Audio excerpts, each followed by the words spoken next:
దగ్గరికి ఎవరికి ఇవ్వను. సోషల్ రెస్పాన్సిబిలిటీ కూడా ఎక్కువ. నాకంటే ఎవడైనా గొప్ప దొరుకుతాడా? చూడు భయ్యా, ఒకవేళ ఓకే అంటే రోడ్డు మీద తేనె మినిట్ అమ్మేద్దాం. నన్ను డిస్టర్బ్ చేయకు.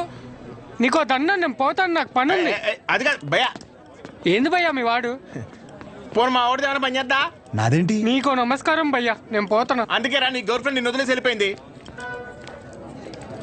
నా గర్ల్ ఫ్రెండ్ వదిలేసింది అందుకు కాదు భయ్యా. మరి ఎందుకు? నా పేరు నచ్చక. అంత గొప్ప పేరు ఏం పేరు? అతుల్. అతులా? నలుగురిలో నెల పిల్లలు తెలియక వదిలేసి ఉంటుంది పాపం. పద. కానీ ఇంటి పేరు చెప్పలేదు. మన ఊర్లో అంటే చల్లగా బీరేసి కూర్చుని వాళ్ళనరా. ఇక్కడ బాగానే ఉంది కదా, నువ్వు నేను అతులు. హాయ్. తినెవరు? వీడు నేను సంతోషంగా అసలు తట్టుకోలేడు, కానీ నా ఫ్రెండ్. ఉప్మా తింటారా? వద్దు. నేను తింటాను. మా డాడీ చేశారు, బాగుంటుంది. ఓకే. ఓ, ఈ ఊర్లో ఉంటుంది హాస్టల్ ఎందుకండి? మా ఇల్లు ఇక్కడ కాదు,